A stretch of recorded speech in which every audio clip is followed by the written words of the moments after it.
Goedenavond en welkom bij deze speciale aflevering van Salland Actueel, waarbij we zo meteen live overschakelen naar de bibliotheek aan de Stroommarkt in Deventer. Daar gaat Debora Lootsma in gesprek met Nick Janicki. Maar voordat zij in gesprek gaat met Nick Janicki, gaat eerst Wouter Veldhoen wat meer vertellen over de bevrijding van Deventer 80 jaar geleden. Ik wens jullie veel kijkplezier en wil jullie er nog wel even op wijzen dat de hele aflevering voor de rest in het Engels gebeurt. Good afternoon. A warm welcome to you all and a special welcome to Nick Janicki. I'm here on behalf of the Deventer Library, and we are a very proud host to have this celebration of the liberation and a celebration of 80 years of freedom. A big thank you to all the volunteers who made this evening possible, and I wish you a very special evening. Debora, the floor is yours.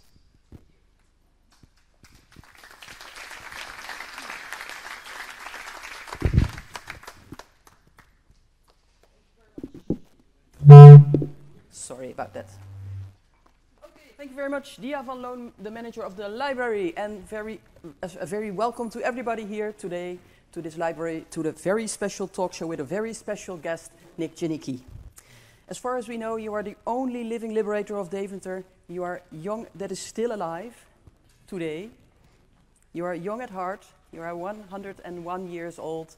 And you have 101 years of life experience. Very welcome to you. May I have a small, big applause for Nick.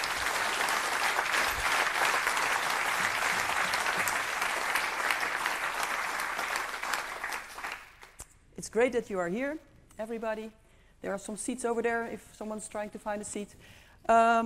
Today is 2025 and we celebrate 80 years of freedom, and April 10th was the date of the liberation of Deventer, and of course the villages were liberated from the 8, 9, 10, 11 of April, and April 10 was the date that you were here, Nick, in Deventer, right here, marching through the streets.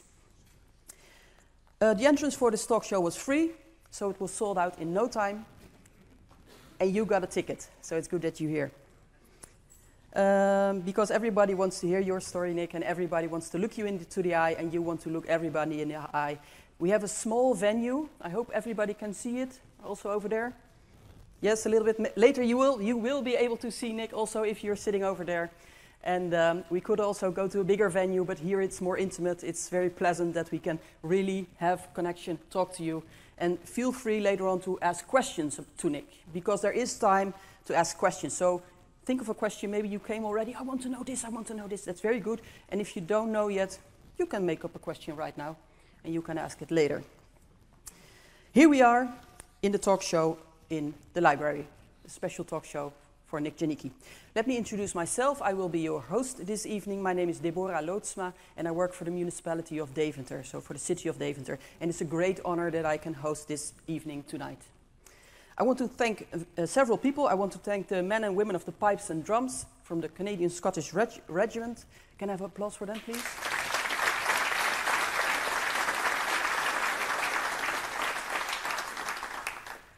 When I heard you guys play Amazing Grace, my heart made a jump, and it was beautiful, so thank you very much.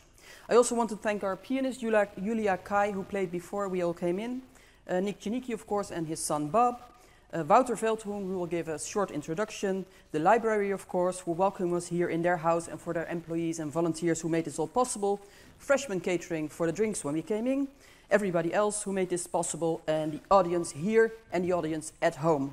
Because we have a live stream from Salland 1, Salland 1, so people at home can watch this as well.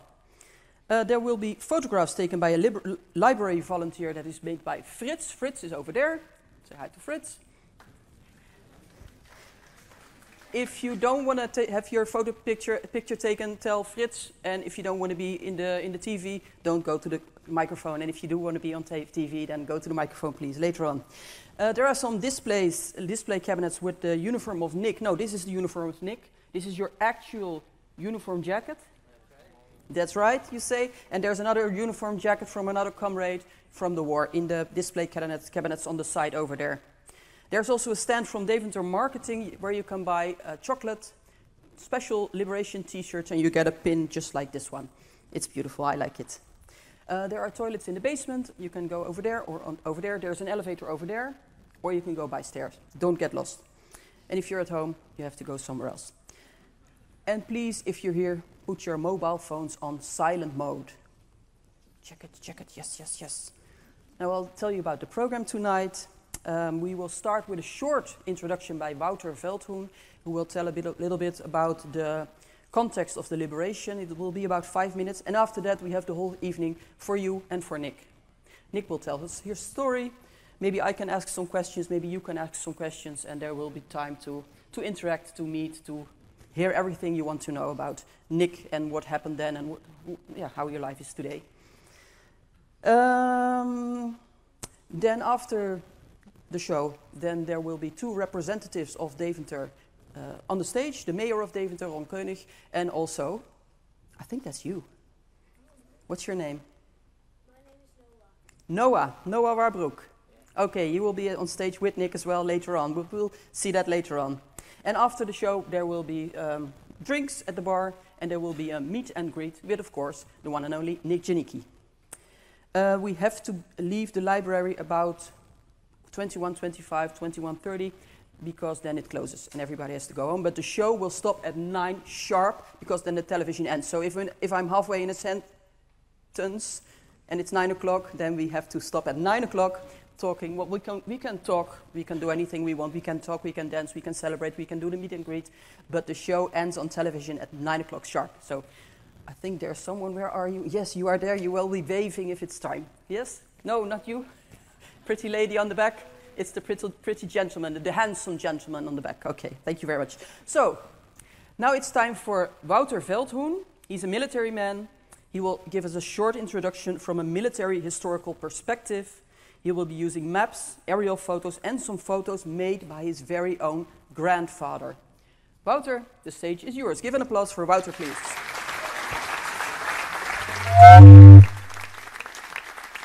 Okay, good evening. 5 minutes, maybe 10. Try and keep it short because you're not here for me. You're here to see Nick. This is Nick, 80 years ago.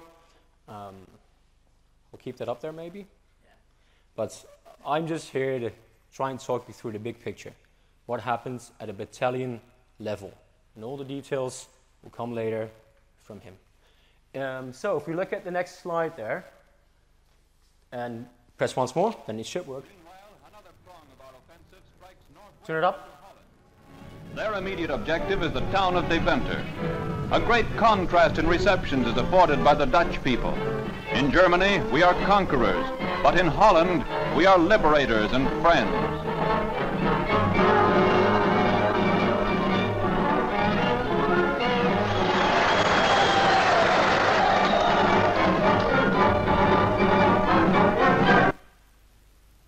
It seems to stop very abruptly, which is true. Because after this, it's over for Deventer. They gave 30 seconds in the Canadian Army newsreel to liberation. But how did we get to this point? We have 3rd Canadian Division, all of these units. But for our presentation tonight, what we'll be looking at, number 57 Canadian Scottish Regiment. There were more regiments involved right here in Deventer, but because we have Nick, we don't have anyone else, that's all I'll be concerned with. Then we go look at the next one. So what kind of guys are we dealing with here? This is Western Canada, Vancouver Islands, and the interior of British Columbia. This is a platoon size, and they would have 5 companies, 4 platoons each, total about 600, 650 men authorized strength. Long time ago, an old map, 1940, Deventer. You can see the city, Schalligaar, and all of this area here. Still nothing was built. Very different from today. And if we look at the next one, an area photograph from March 1945. I hope everyone can see. Just to let you know where we are. Here, go ahead terrein, Vetkomstraat. Hey! Right here, the old hospital, het oude Geertruiden. De Raalteweg. And here, the Zwaafkestraat, the last row of houses at that time in the city. Nothing was built after that.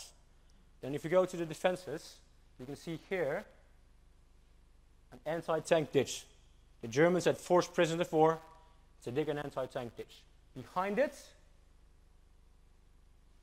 don't worry, there'll be a close-up later, German trenches. And the Allies knew exactly what was where. If we look at the next one here, an Allied map from the area with all the markings where all the German defenses were. And we'll look at the next one for a close-up. One back. Yeah. So 57, Canadian Scottish Regiment. They crossed the bridge here. This is the Kruddebrug, Schalkhaar. The Germans tried to destroy it, didn't do a very good job. So infantry could still pass over the bridge. A couple hours later, engineers had made a bridge, and vehicles, tanks, and Bren gun carriers could also cross the canal there. They crossed this bridge on the night of the 9th to the 10th of April, midnight. It's dark. They get to the other sides. The place, Schalkhaar, deserted. No one's there. There are mortar bombs falling, but there's no organized resistance. In the morning, they move. They dig in the area of Brinkgeven, the mental asylum. It's still there. When they awake, they find that they dug in so close to German positions they could hear them talk, 200 meters away. They didn't know they were there. If we zoom in to that area there, so this is what they were up against. This is the anti-tank ditch. German trenches behind it. Right here, German 81 millimeter mortars. All the arrows are machine gun positions. And this are 3 20 millimeter anti-aircraft guns used in an anti-infantry role. So they're using cannon fire that's meant for planes to fire at people. The attack starts at noon on April 10. They start from this road here, the Oosterweggelse Weg, it's still there. They form up in the woods, Park Brabant, at 12 noon, the sign's given, and they attack towards the anti-tank ditch. 2 companies are leading, B and D. Nick was in B company. As they get closer to the ditch, enemy fire grows heavy. Left and right, people are dying, people are wounded. As a matter of fact, it gets so heavy, they can't move left, right, forward, or back. They're completely pinned down. For phase 2 of the operation, they planned tanks. The British 7 Royal Tank Regiments had Churchill tanks, and I think I have a picture. Yeah, so they're attacking. And they're attacking. And we're looking at tanks. We're looking at tanks. Yeah. So, Churchill tanks, 7 Royal Tank Regiments.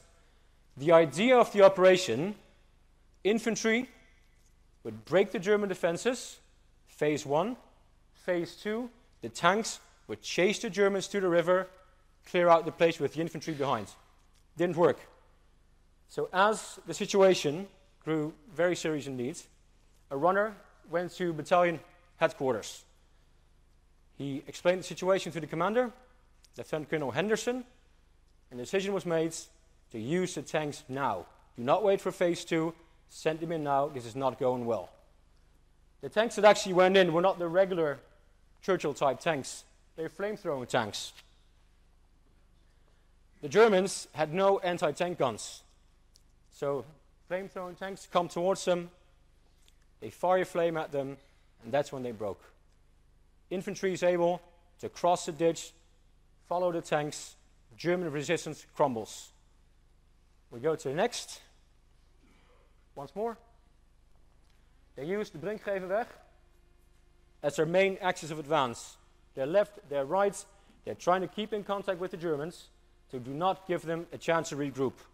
There's still artillery fire, there's still mortar fire, they're still shooting, but there's no organized resistance anymore at that point. Then at that time, they're going through the streets, and there's more infantry. Look at the next one. This is behind the train station. So my grandfather dug up his camera. I put it in one of the display cases. Dug up his camera. He lived in the Rozengaardeweg, and he started taking pictures. Diepeveense funeral home, still there, Roelofs. Eendrachtstraat, right behind the train station. And this is B and D company. So Nick's company and D company forming up, right behind the station where A and C company would leapfrog them and move into the center of town. Jeroen, please. Yep, keep going. Other units, same regiments, other companies, passing through this area here. And again, pictures were taken. And there are pictures, Hoogholmstraat, President Steinstraat, Canadian Scottish guys being helped by Dutch underground people, guiding them through the city, and people were phoning ahead. The civilian phone network was still on.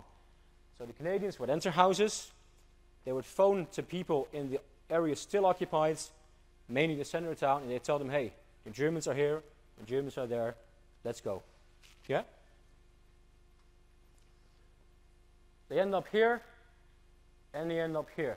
Boksbergenweg, Noorderplein. These are more German trenches, but the bad fighting had stopped when they broke through the tank ditch. So they continue. There's a great picture taken, which should be on the next slide. This is, well then, this Zwolse Straat, now Gibson Street. Guys from A Company, Canadian Scottish Regiments, celebrating with Dutch people, because basically at that point, most of the heavy fighting was done. And I think the last one's coming up. Nick, at some point, he's marching down the Lange Bisschopstraat right behind us here, and he meets this girl, and I think we'll hear more about that in a minute. Debora, it's yours.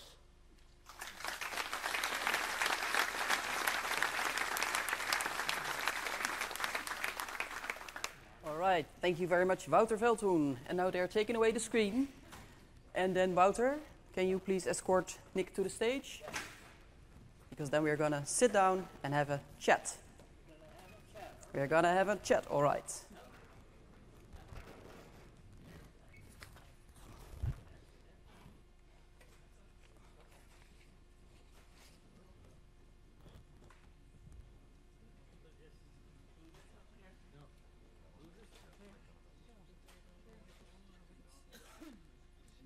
All right, that's your chair over there. Oh, nice soft chair. Well, supposed to tell a little story, haven't I? Yes, Yeah, but go first you can sit down and relax. Yeah, okay. Okay, are you good? Yeah. Okay, it's very, very nice to have you Yeah. here. And we are very curious about your story. Yeah. Wout was already telling us you were walking down the Lange Bisschopstraat Yeah. and something happened. What happened? Down Bisschopstraat? Yeah. Well, I guess that part of it was probably the best part of Deventer for me. Okay.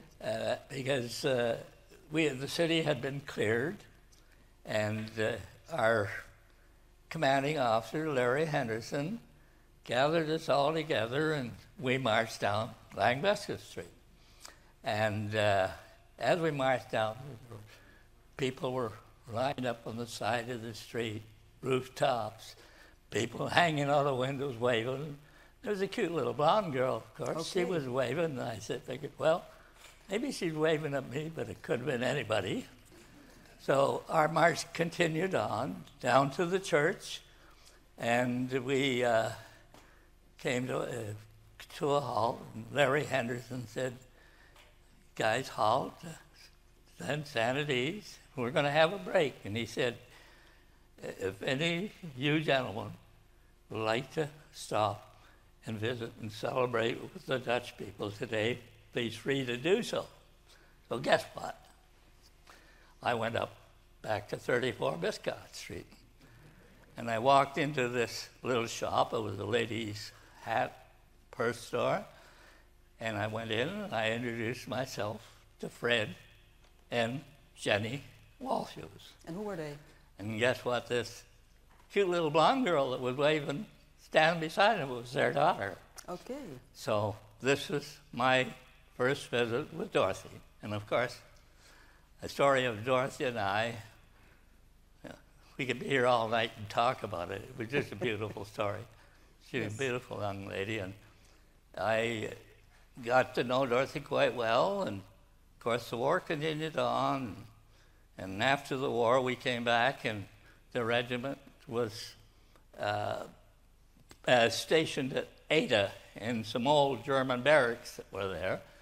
And I felt that well, I'm not going to waste my time polishing brass or anything like that. So I had the opportunity to drive a Jeep, and I drove the Jeep for the Padre of the regiment.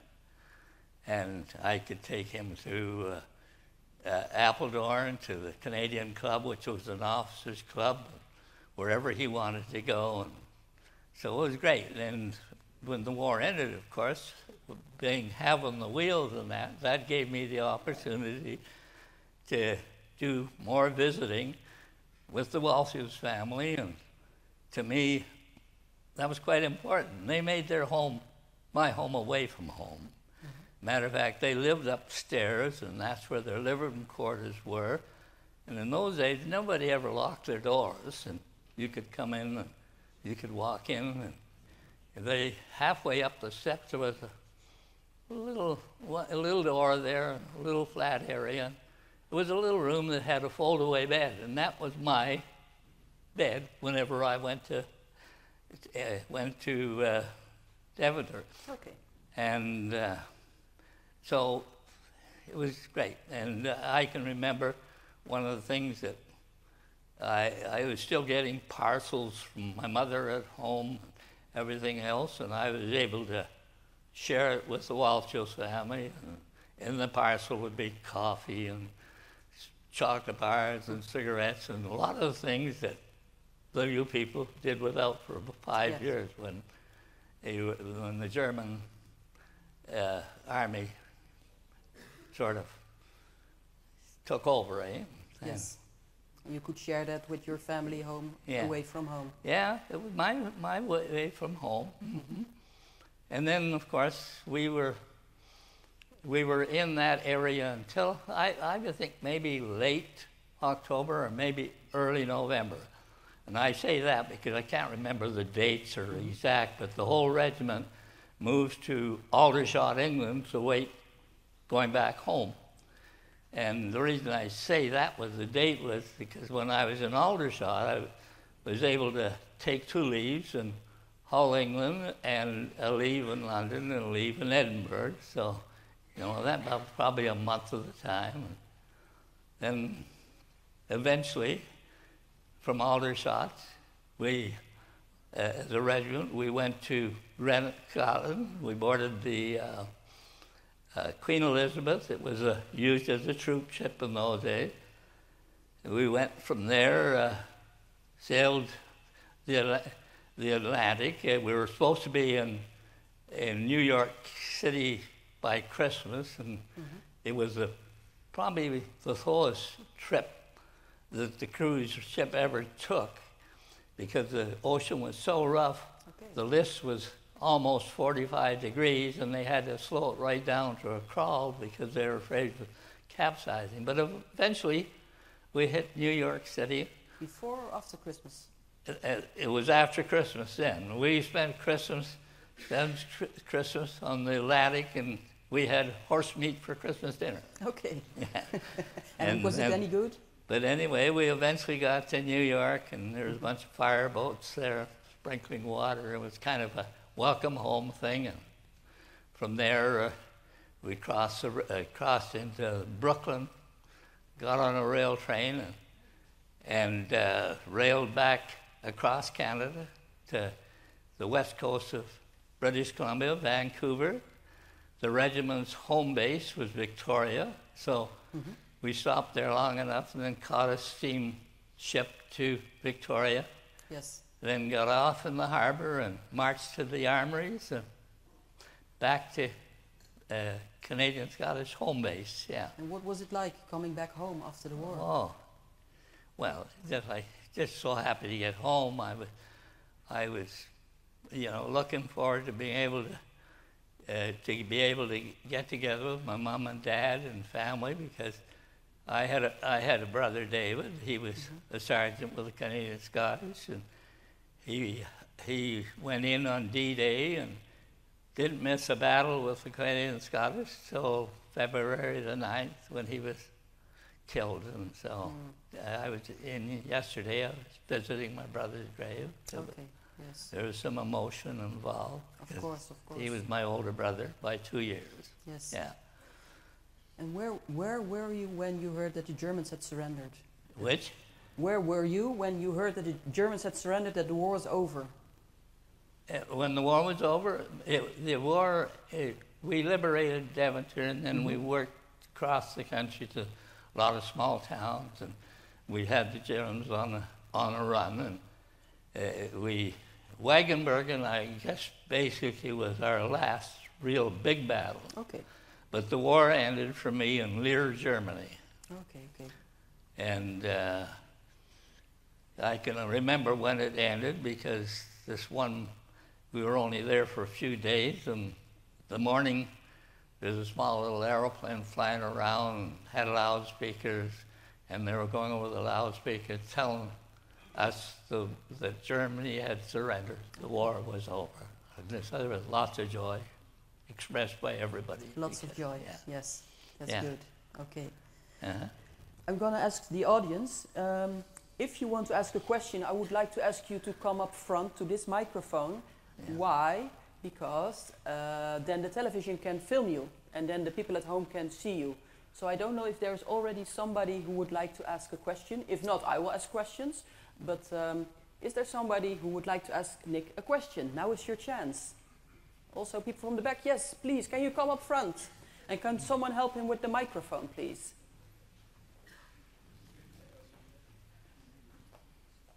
Very good, a brave young man. Oh, how old are you and what's your name? You have to talk in the microphone, but they're fixing it for you. I am 10. My name is Julian.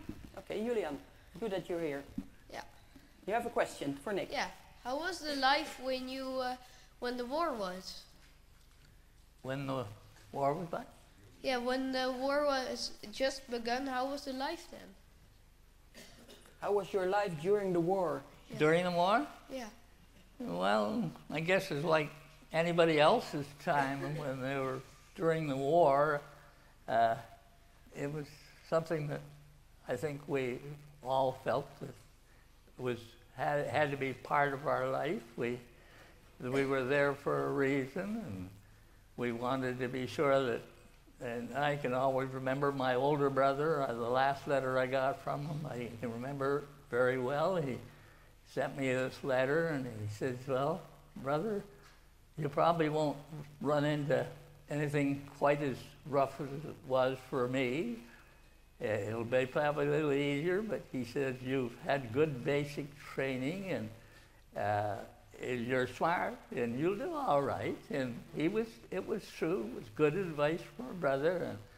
But the war was with me, I guess, and with a lot of the guys, it was kind of a private thing.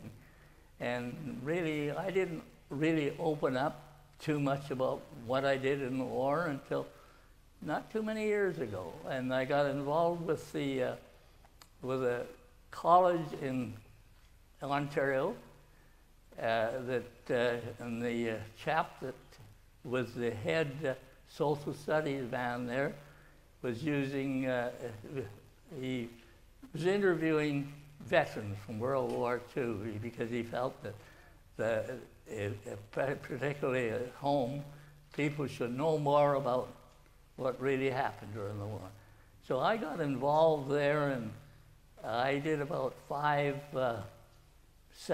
Zoom sessions with his classes over a few periods a year, and that sort of opened me up, made me want to say a little more about it. Yeah.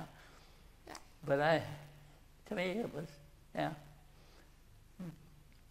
Okay. Do you have another question, or? No. Okay, thank you very much for your question.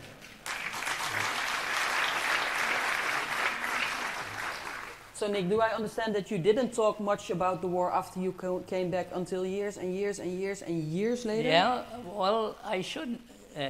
I guess I was like most guys that came back. Mm-hmm. The only time that we talked about it too very much is when maybe we got together with one of our old buddies with a pint of beer or something and told little lies and little stories. And yes.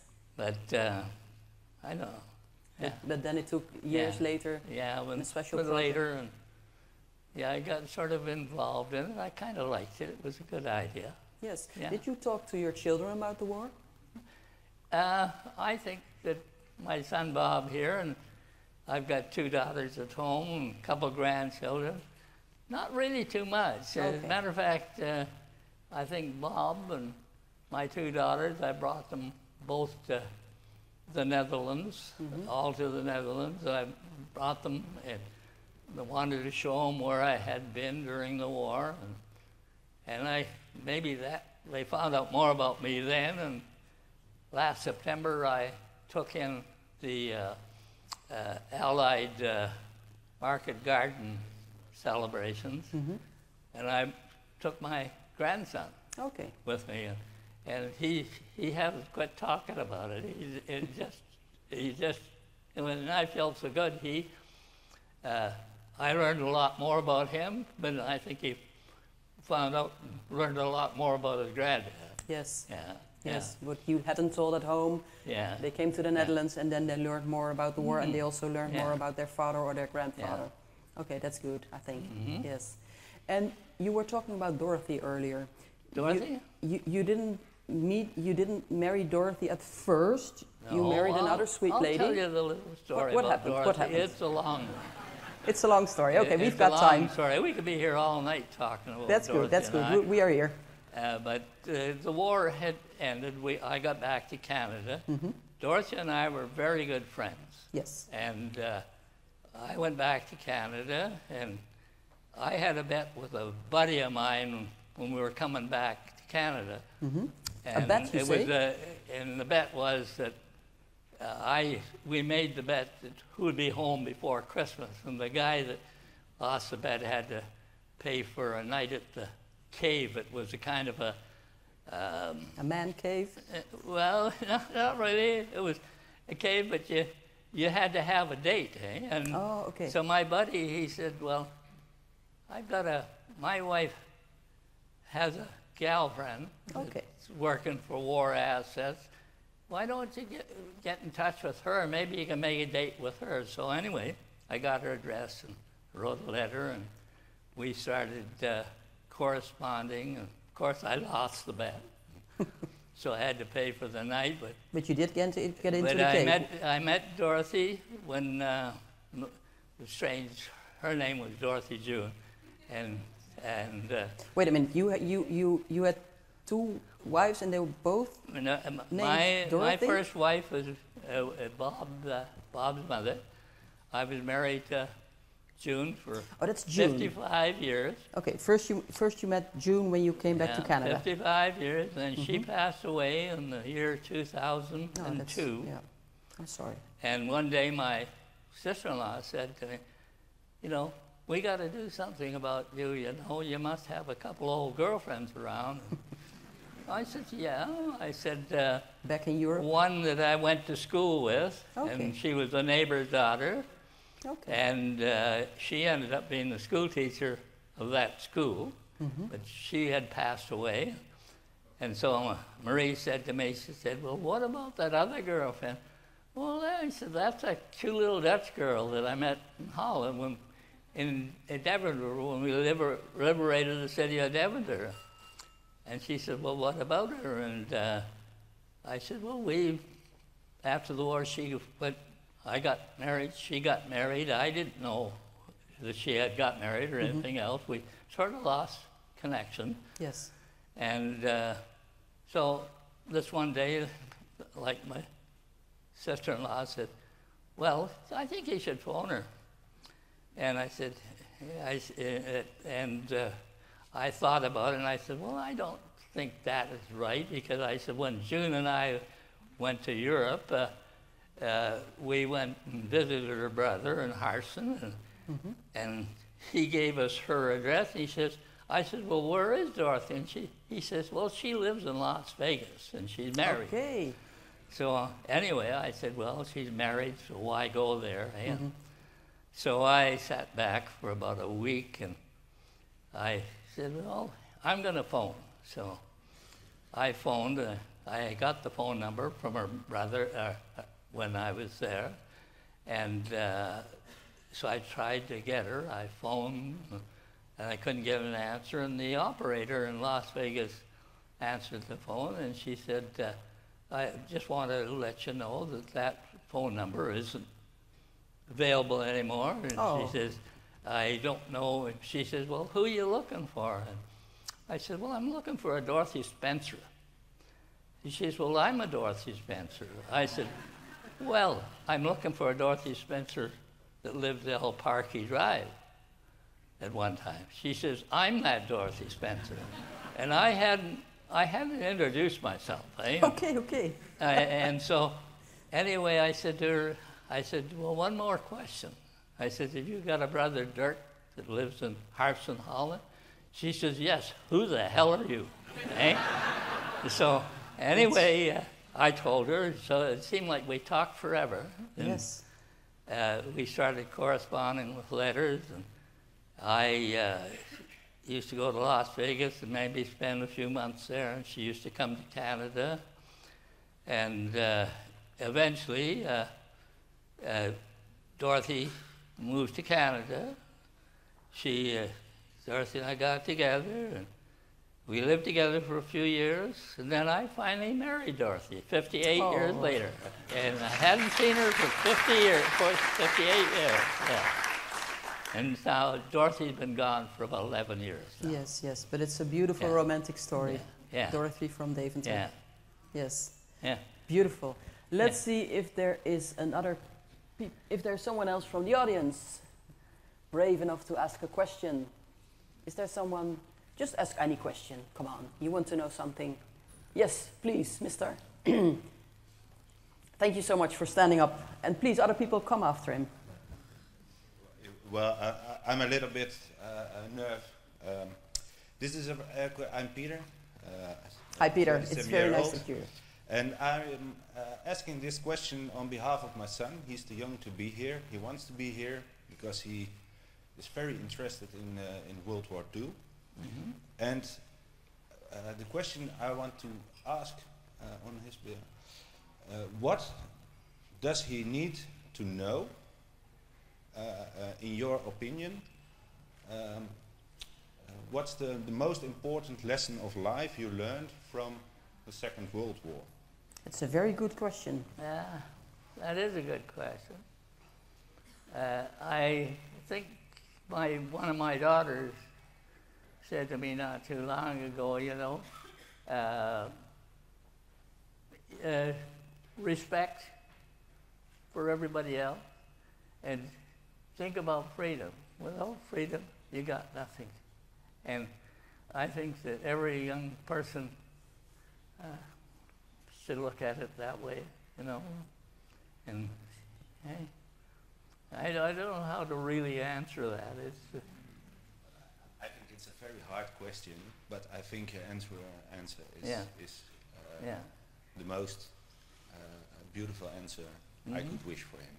Yeah. What's your son's name? Yeah. Oliver. Olivier. Yeah. In Dutch it's Olivier, but in English you say Oliver. Yeah. So it's a very good question from Oliver, and the answer is respect and freedom. Yeah. So, brilliant. Thank you very much.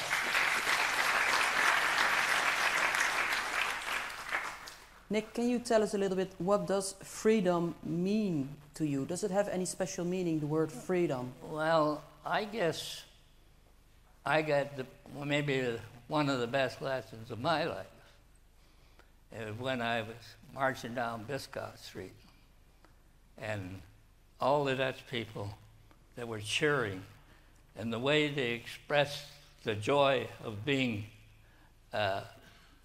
having their country given back to them. Mm-hmm. And that has just stuck with me so much that, they know, your people know what freedom is. At home, our school system hasn't done a great job of it, and our people don't understand it because they've never been taken over by some other country. But the joy that was expressed on April the 10th, 1945, when we marched down that street was just out of that world, this world. It's stuck with me, and it still sticks with me. And I just respect the Dutch people so much for just great people. And we respect you very much for giving us back our freedom. Which? We respect you and your comrades very much for giving us back our freedom. That is really, really very valuable. And you saw that on the faces, you say. Yeah, and the Walsh's family, of course, they made their home, my home, away from home. Yes. And just can't say enough for it. I've got a good friend over here, Wouter, that I met him with the Canadian Scottish Regiment. Used to send us a little kind of a pamphlet with maybe 8 or 10 pages and tell us what's going on. And this one day I got one of these in the mail, and in the corner of it says, there's a young Dutchman in Deventer that wants to know if there's anybody in the Canadian Scottish Regiment still around that took part in the liberation of Deventer. Mm-hmm. And he left his email with me, and I answered his email. And Wouter and I have been friends for, 17, 18 years, Wouter? Yeah. So when you come to Holland, you have a special friend, always welcoming you. A very special friend. That's very nice, yes.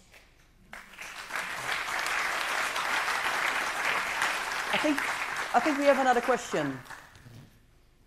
Did you ever regret when you were coming to Holland and you had to fight? You lost a lot of friends. Your brother hasn't survived the war.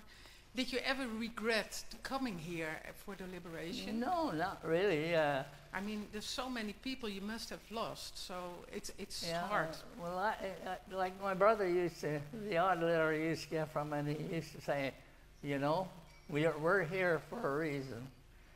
We've just got to get rid of the Nazi regime, and it seemed like that was what we were. So we were there. You were here for a good reason. Yeah, but like your grandson, would you say yes, go there, but he might not come back? What? Because that's a hard question. That's a difficult question, lady. It's a hard question. I mean, see, in the world, they send all the soldiers away, but there's a family at home. That's maybe difficult. I guess it was a great experience to experience it. I was fortunate. I was one of the lucky ones that survived it and was able to come home. And what did your mom and dad say when your brother David and you yourself went off overseas to the war? When I heard about my brother, my brother was killed in February the 9th. Yes. 1945, and I was in Aldershot, England, waiting to come to Europe. Mm-hmm. And on April the 10th, the gate sergeant came down to the barracks and pulled me to one side to tell me that my brother was killed the day before. Yeah. And it wasn't very long after that I was on my way to Europe. Well, I went from Aldershot to the White Cliffs at Dover, and went across the English Channel and an old junky old troop ship to Ostend in Belgium, and then across, took a truck to Ghent, and we were there for about 2 days, and then from there we went into a forested area just below Emmerich. And that's where the Canadian Scottish was at the time, and that was the front lines. And I can always remember, I wasn't alone, there was a bunch of other guys. And we got into this little bush area, and they lined us all up and said, guys, it's time to shed. I said, what do you mean shed? And they said, well, get rid of the stuff that you're not going to need anymore because you're in the front lines. And so that was that night. And the next night, we crossed the Rhine River on Bailey bridges that were built by the engineers below Emmerich. Mm-hmm. And the next morning, we went into Emmerich. I can remember we went through a minefield and then went into Emmerich. We didn't run into too much resistance, with the Germans, because Emmerich had been bombed so much and shelled so much, and not only that, we had the Canadian Army had the Germans on the run. And you gotta, I guess maybe the easiest way to express that, there was other regiments, and like the Winnipeg Rifles, the Regina Rifles, and they take over a position, and the next day one of the other regiments would take over a position, and we were leapfrogging all the way around, and we just had them on the run, so badly. It was yes. Yeah. And there were all different emotions involved in the war, like sadness, happiness, joy, excitement. But it was difficult, but you were also there for a reason, as you stated earlier. Mm-hmm. But getting back to Dorothy, you know, I maybe didn't express myself so well. When I went back to Canada, and I didn't know what was going on, and my wife and I used to go down south to Las Vegas, and I can remember my wife June used to say when I was in Las Vegas, she said, "Why don't you phone Dorothy?" Okay, your And wife so June told you. I tried a few times. We never did connect. Okay. And you but anyway, you didn't have the right operator. You didn't have Dorothy on the line. But when I did get in touch with Dorothy, it was 58 years from the last time I saw her. 58 years after 1945. Yeah. See, I was married to my first wife for 55 years. And then I got in touch with Dorothy, and I hadn't seen this gal for 58 years. Had she changed? Yeah.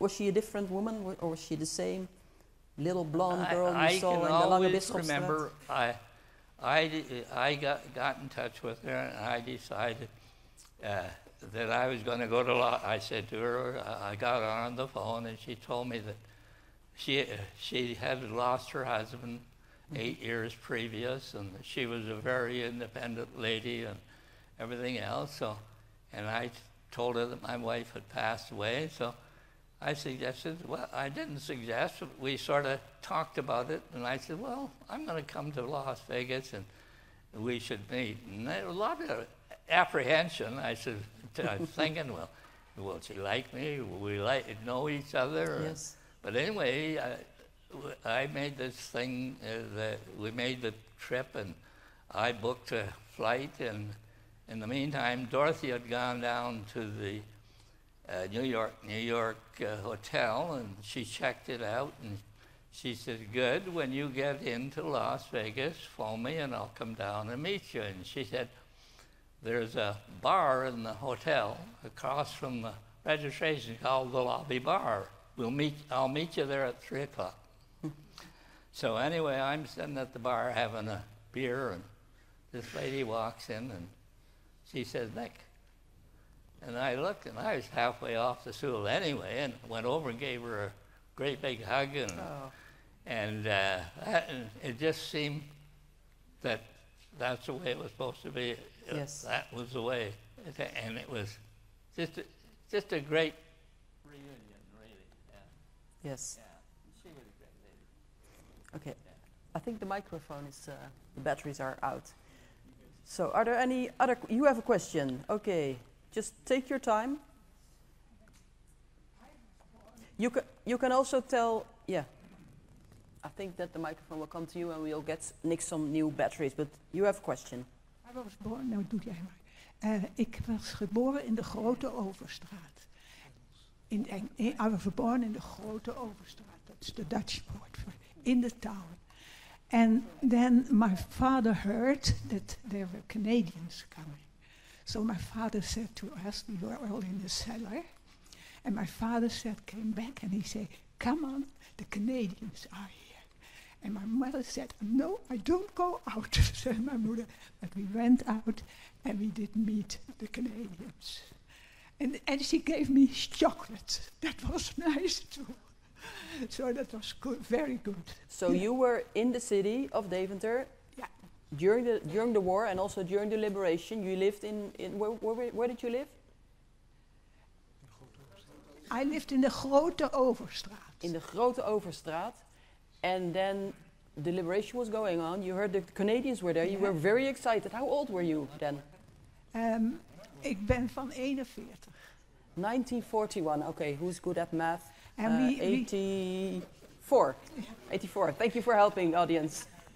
So and it was very nice because we had, I had a sister who lives there, a Jewish sister, and a whole family of 4. So that was my mother. I don't go out now with all this. So we went out, and we went in the streets, and we were never been there. So we were very happy. And then my father said, they are here because of the celebration. En hij zei, oh, is dat het? En we liepen met mijn vader. En toen kreeg mijn vader van het restaurant dat om de hoek zat, kreeg hij 2 flessen wijn. Oh, so your father got 2 bottles of wine from the restaurant, and you were just a little child, but you were happy because the war was over. Yeah. Okay. Thank you very much for sharing your story. Yes. Nick, we are here in Deventer, and you've been here many times before. The first time was in 1945, but you came back several times. What is your connection with Deventer? What do you think about Deventer? Well, it's like a second home for me. I think Deventer. I like Deventer. It's a beautiful old city, old beautiful buildings here, and I don't know. To me, I often said to my daughters, I said, you know, Deventer to me is a gem of Holland. You know, it's a beautiful city, yes. And the people here, well, I've been treated so well by the people in Deventer. Unbelievable. Yeah. Can you tell us what happened with the Go Ahead Eagles? Well, that's funny. That was 2 years ago when I was here. I was interviewed by the National Committee, and I received a letter from a young lady. She was 13 years old, and very nice letter. And I can remember getting the letter, and they asked me to read it to the committee, and I read it to the committee, and I said, gee, that's a nice letter. And I says, I won't be happy unless I can see this young lady before I go back home. And so I took in the national the parade in Wageningen, and she lived in that area, and they arranged that after the parade, that her dad and her school teacher came to the Fletcher hotel that were there, and I met her. And I can remember her sitting in a chair beside me, and there was some apprehension, you know, and I looked at her and I said, gee, Sasha, you're a cutie, you know.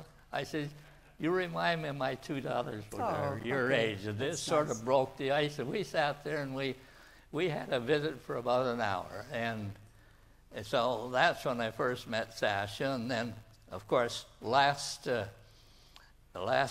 September, I came over with the Allied group that for the Market Garden celebrations.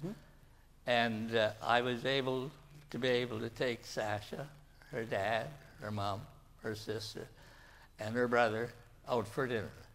And so again, I will be meeting her after the that's really nice. The national parade on the 5th of this month. Yeah. Okay. Yeah. I just thinking, you know, it was 2 years ago, and in September when I saw her. Those 2 years, did this young lady ever grow up? And she was just a beautiful young lady. Okay, so you have I'm many looking friends. forward to seeing her, yeah. You have many friends in Deventer still today. Yeah. Yes. Are there any other people who would like to ask a question to Nick? Or maybe make a statement? That's also possible. Yes, please. You are coming way from the back. Thank you very much for stepping up to the microphone. Good afternoon. Yes. Very nice to meet you. There's the microphone, right over there. Mr. Janicki, I'm Peter. At first, my deepest respect for you for being in Deventer, and that's what you've done for not only for David but for Holland, for our liberation. But have you ever been in contact with the Germans, of course, in the war, but then they were pointing guns and tanks at your... But have you ever been in contact with Germans after the war and have a proper conversation with them, perhaps? Well, of course, I had something to do with them during the war, but after the war, no, not really. And I don't know. I don't know how to answer that, really, because... your motivation to go into the army was adventure, or at what age did you join the army? Because you were 21 at 45. Well, I was 21 when I came to the Netherlands. Yeah. But in Canada, during the war years, they had a conscription. The government had a conscription thing. When you became 18 years old, you got your call in the army, and you had to report to.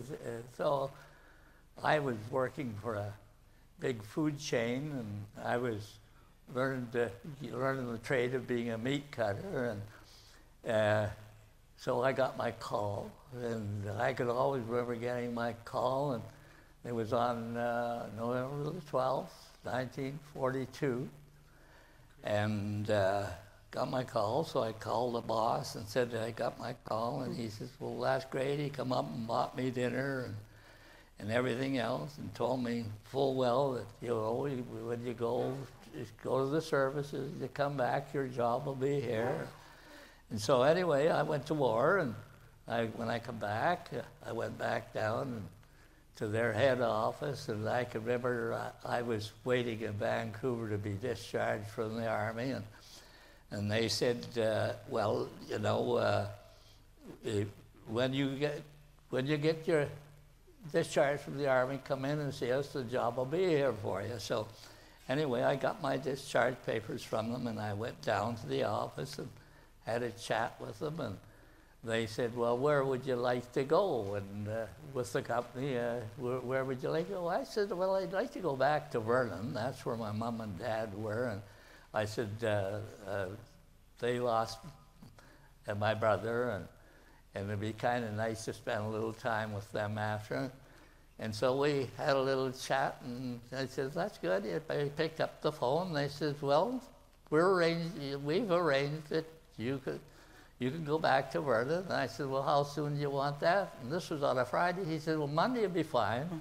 So I went back to Vernon, and I went right to work, and didn't have time to think about the war or anything else. I got busy in what I was doing, and it was great. It was, yeah. Okay, well, thank you very much. Life restarted again. So yeah. Thank you very much. Good. Thank you for your question.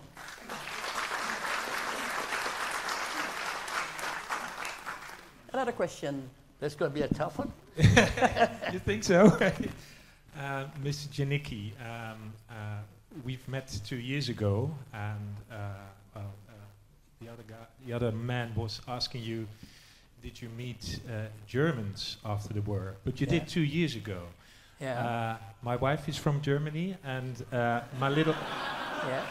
And you've met my little son as well. Yeah. We've made a picture of the both of you. We've sent that to you last year when you when you celebrated your 100th birthday. I still have that picture. You still have that picture. That's great. I think 2 years ago when I was here, and the mayor, I can remember. The mayor, we had, the city's been good to me. They've made me an honorary citizen of the city and everything else. But the mayor, I was, at that time I was in 99, and I was having my 100th birthday the next year. And he said, would anybody, any of the Dutch people that would love to send him a card, birthday card, please do so. So they sent their cards. Maybe there's people here that sent me a card too. I see some people nodding. So this one day I get this great big box, in the mail, and there's something like 250 birthday cards from people from Holland. Most of it was in English, but there's a few that are Dutch, and I'm waiting for somebody that speaks Dutch to come by, and they can read the message to me. But I've kept all these cards, and out of all the cards, I think maybe there might have been maybe 4 cards that were duplicated cards, the same kind of a card.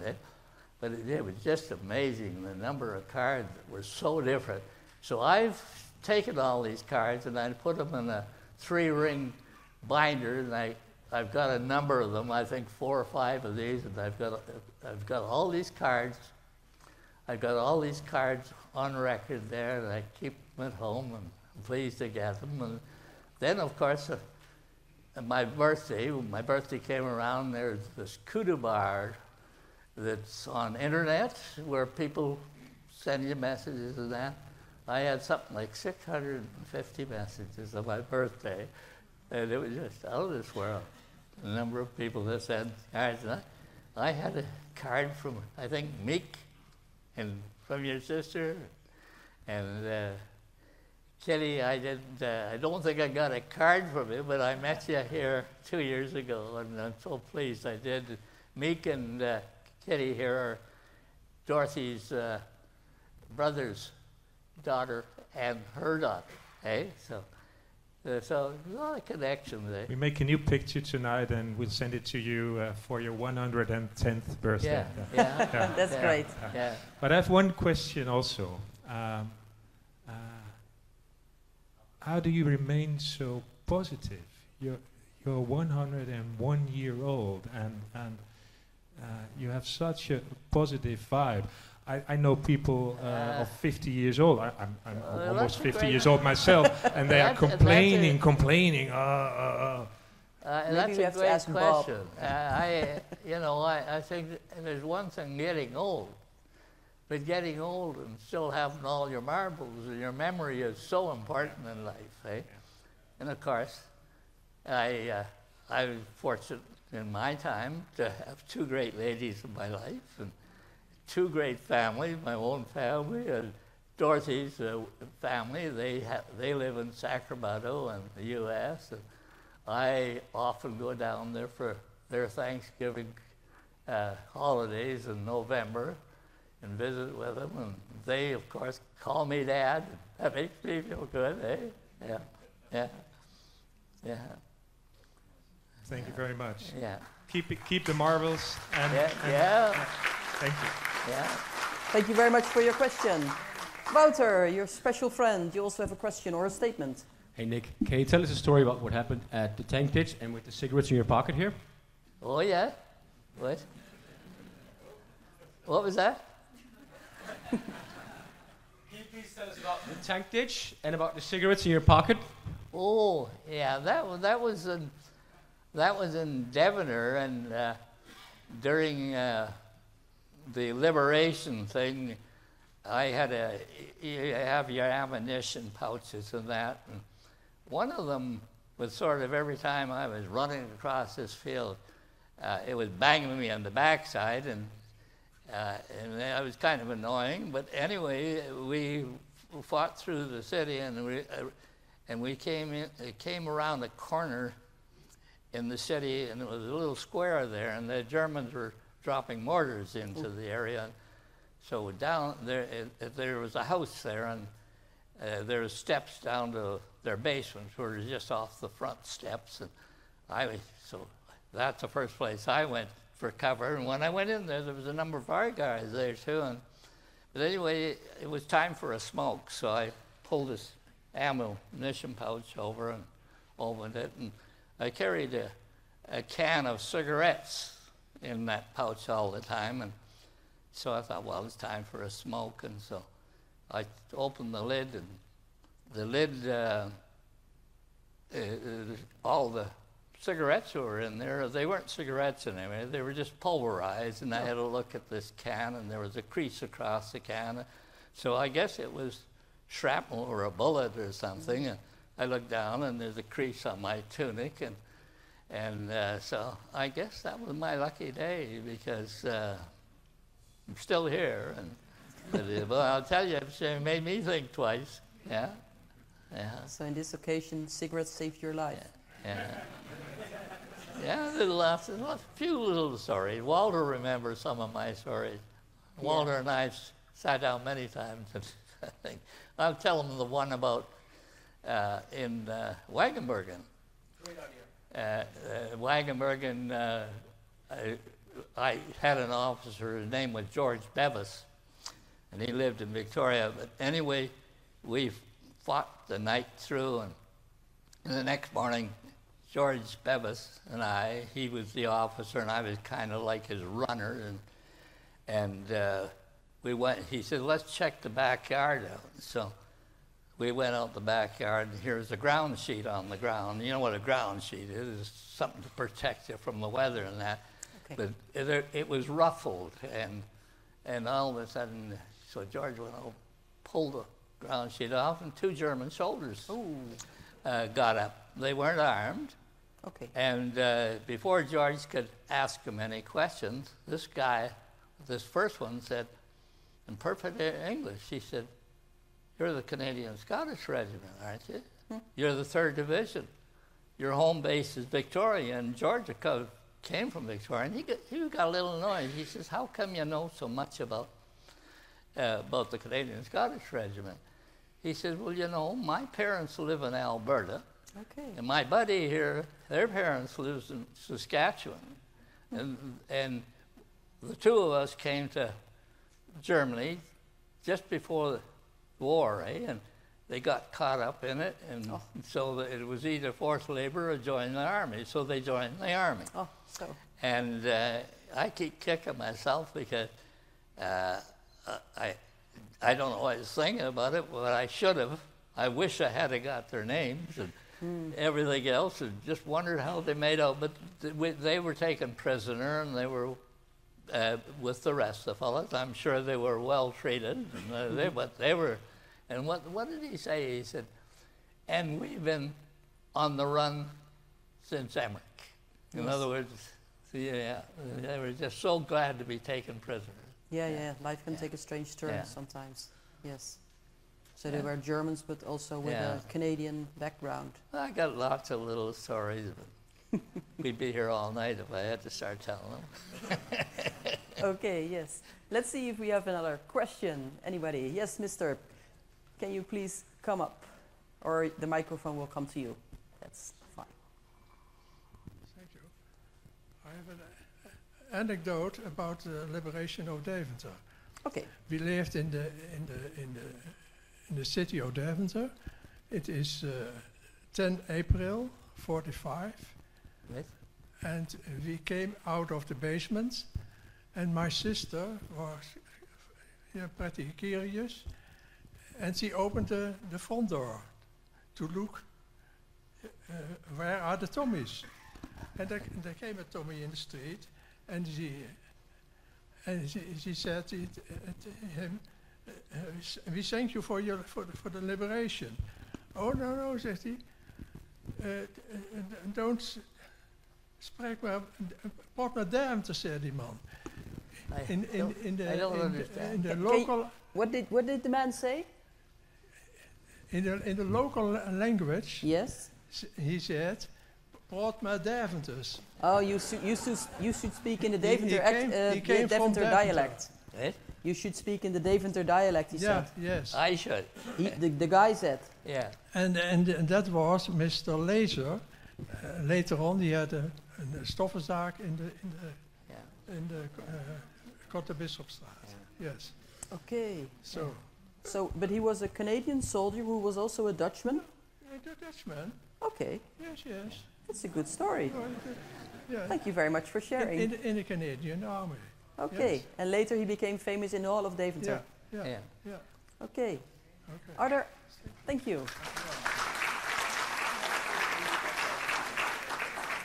Are there any other people here in the audience or are just a little bit older who were alive during the liberation? Yes, this lady. Yes.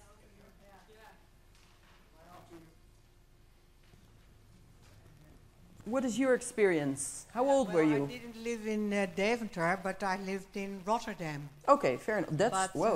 That's a difficult time. As a child, we hitchhiked on the tanks. I was 6 at the time, and so it was the first English I learned, because my mother was afraid that we wouldn't find the way back home again. So we had a little paper, will you put us down now? Okay. So, and that was my first English. And that's beautiful. And that was in Rotterdam? That was in Rotterdam, in 1945? Yeah. Yes. But that was not April 10 because no, Rotterdam it was in May. Rotterdam was liberated later. Yeah. Okay. Thank you for sharing your story.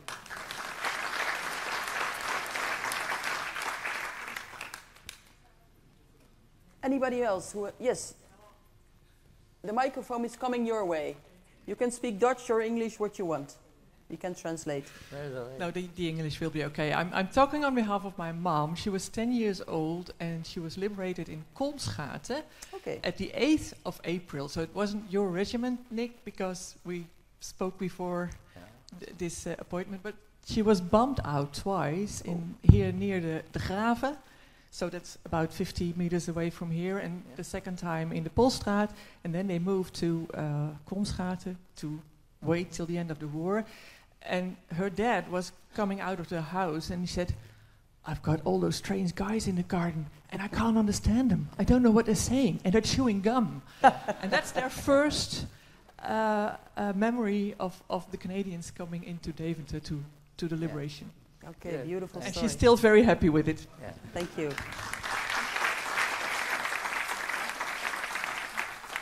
And now she's chewing gum ever since. Okay, any other questions from anybody? All the way in the back, maybe.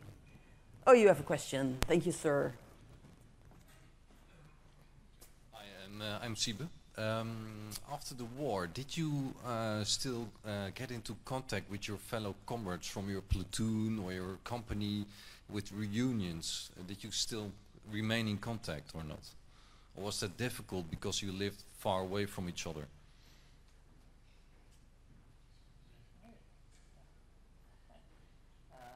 I don't really understand. So, did you still, after the war, remain in contact with your buddies? So, did you have reunions with each other, or? Did you talk to your war buddies, to the other soldiers from the war? Did you meet them after the war? The people who you fought with, the other soldiers from the Canadian Scottish Regiment or from other regiments?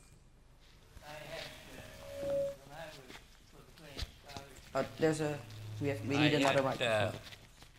I lost during the battle going into Deventer. There was a chap with the name of Thank you. Clayton Mitchell.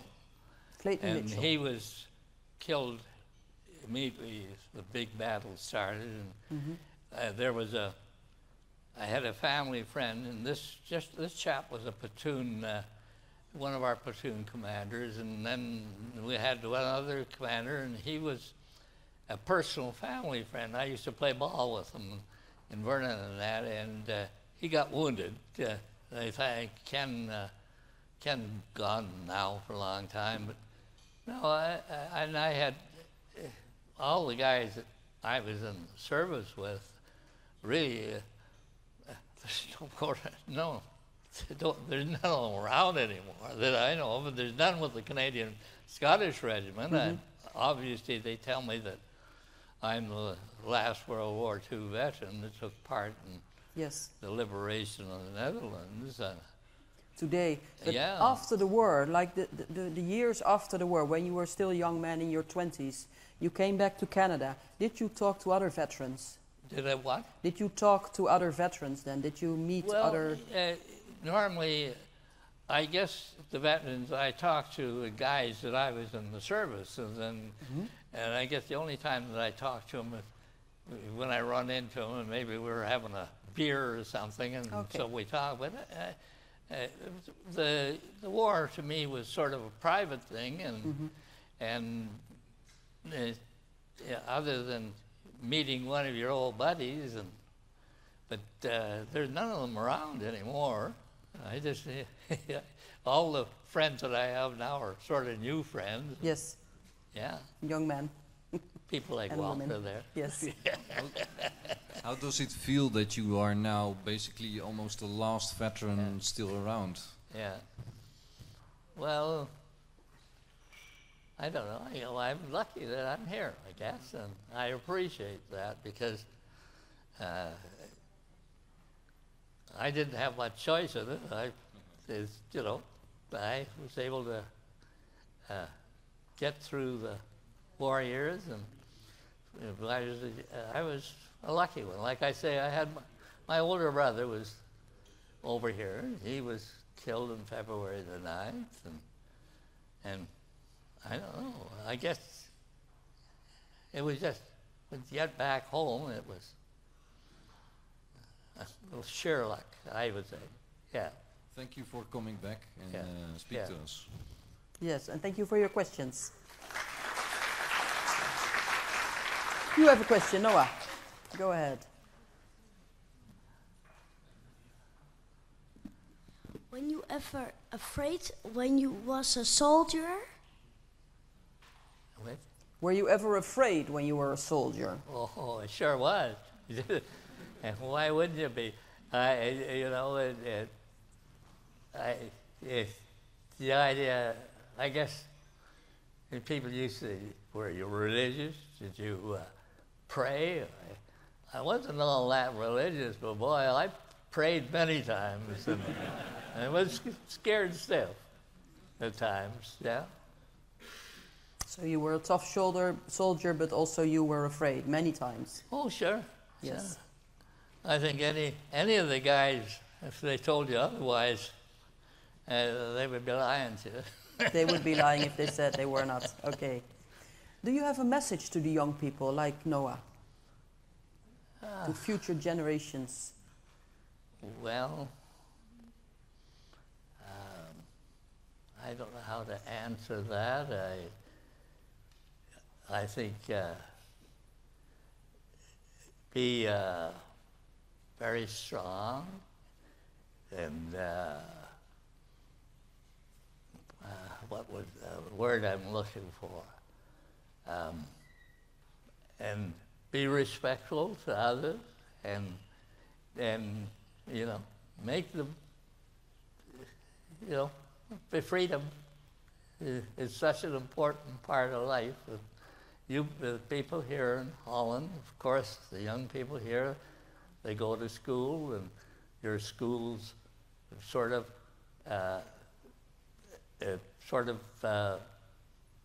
embed this in their young people.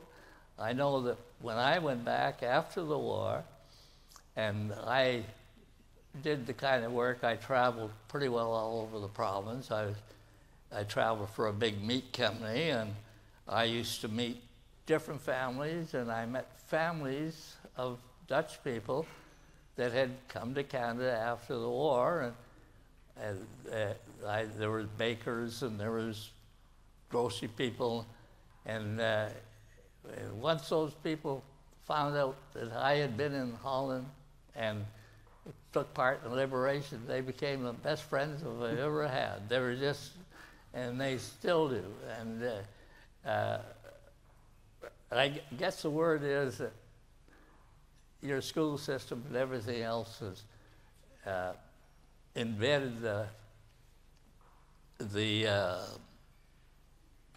to their children about who liberated them and, and the warriors. And they're just great people. Okay. Yeah. Okay. Okay. Yes, we're gonna wrap it up almost. And Noah, thank you very much for your question. And I think, Nick, there must be something somewhere here. Where is it, Eugene? Eugene is coming up because you have a little gift for Noah. Have we? Yes. And Mr. Mayor, could you also please step forward? Yeah. Can you just hand over one special Liberation chocolate bar to this young man, Noah, and give Noah a big round of applause. Come up here, come on up on the stage. There we are. And thank you very much. Thank you very much. No, that's yours. Good. Okay. Okay, Noah. Enjoy. And hey? Our mayor, can you also give a chocolate bar to our mayor? Oh, I got to give Ron here. Yes. He's got to have his chocolate bar.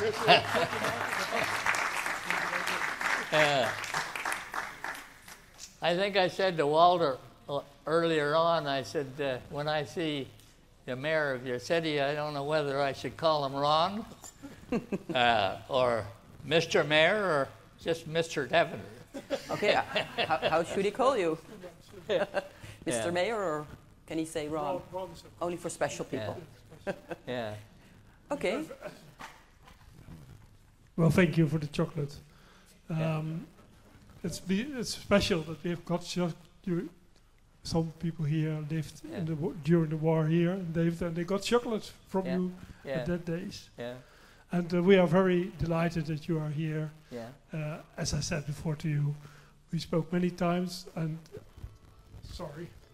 I told you to turn your mobile phone off, but it's the mayor, so. I have a technical problem with my iPhone, so I can't stop. I would say that too, if that happened to me. Now we met, and when we sent you the cards, as you told, when you were 100.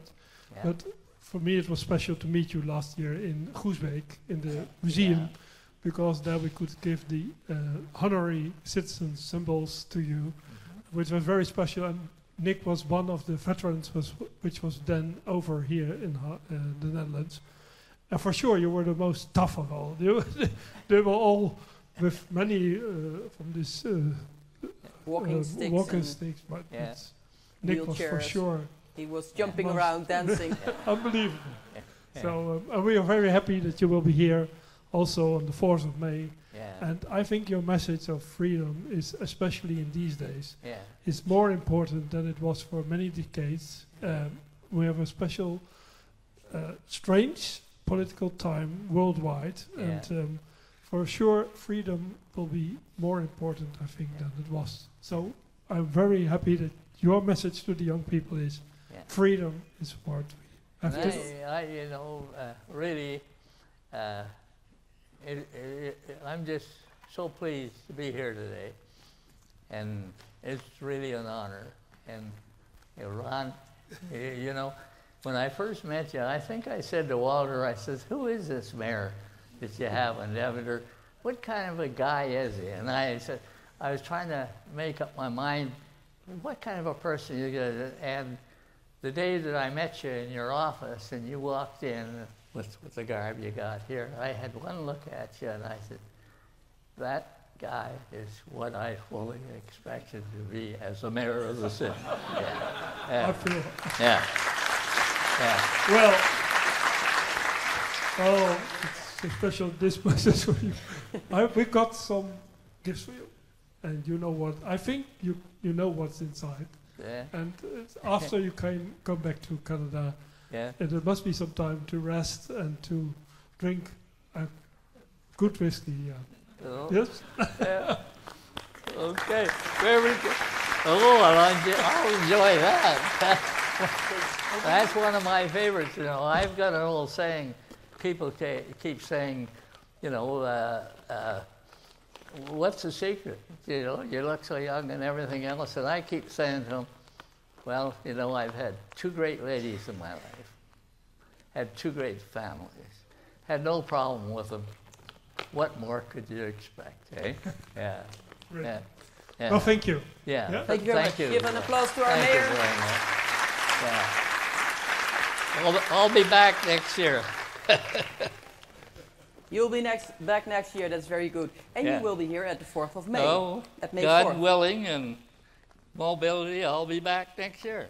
You're very welcome. Very, very welcome. Yes. Yeah. And at the 4th of May, you will be here as well, in Deventer. Oh, yes.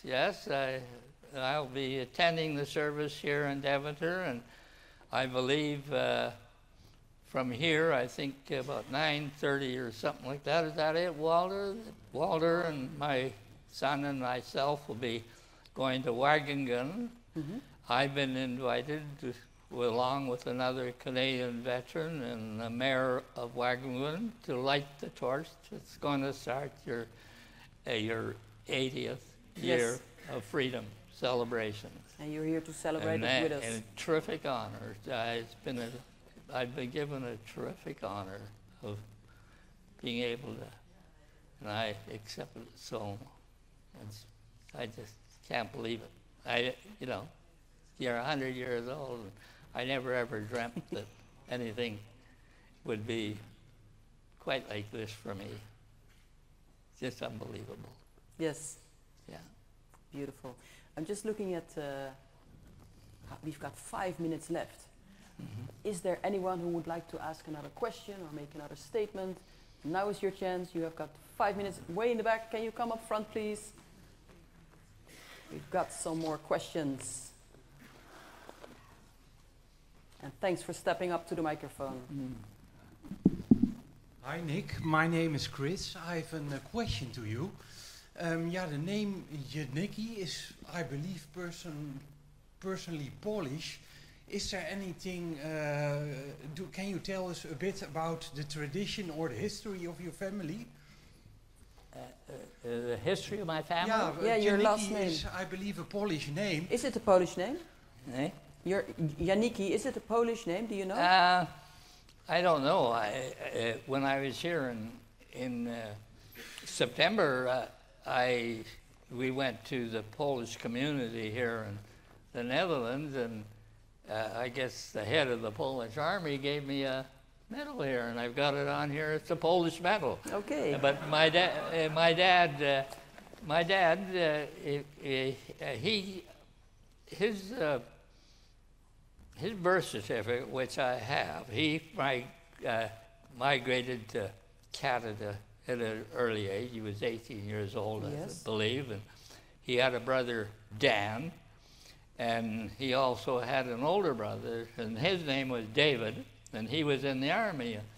David said to Dan and George, that was my dad, said, hey, you guys, you get the hell out of this country, because if you don't, you're going to be put into the army. So they jumped on a boat. They came to Canada, and Dad didn't speak a word of English or anything else. And where did he come from originally? His birth certificate indicates that he is of a Romanian. Romanian. But, in Europe, it was so easy to change nationality. The countries are small.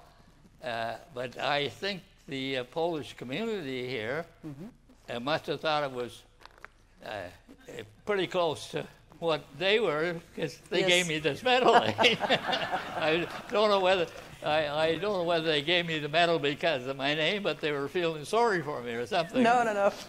But I appreciate it very much, and that September market garden thing, I got to meet the King of Holland. And there's one little story there. There was 2 Polish people there. Then one of them, I think, is going to be here somewhere this month. But there was one of them chaps, and he didn't speak a word of English. And he had a son that worked in Belgium, and he came down because there was 5 countries, and there was 2 people from each country, and they had to have had something to do with the liberation of the Netherlands. And so he was in the tank division, and so we went through this thing and went through the final dinner of the issue, and that night he passed away in his sleep, and but that was his wish. His wish was that he would be able to take that in, and it came true, and he got his wish, and Okay. Beautiful story. Thank you very much, Nick. Yeah. Let's hear one more big round of applause for Nick Janicki. Well,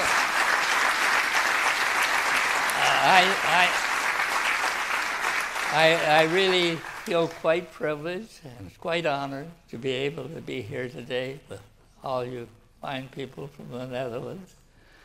You know, like I say, Netherlands like my second home. That's beautiful. Yeah. And I think the honor is all ours. And yes, you are already starting to applaud. Nick. Yeah. That is good.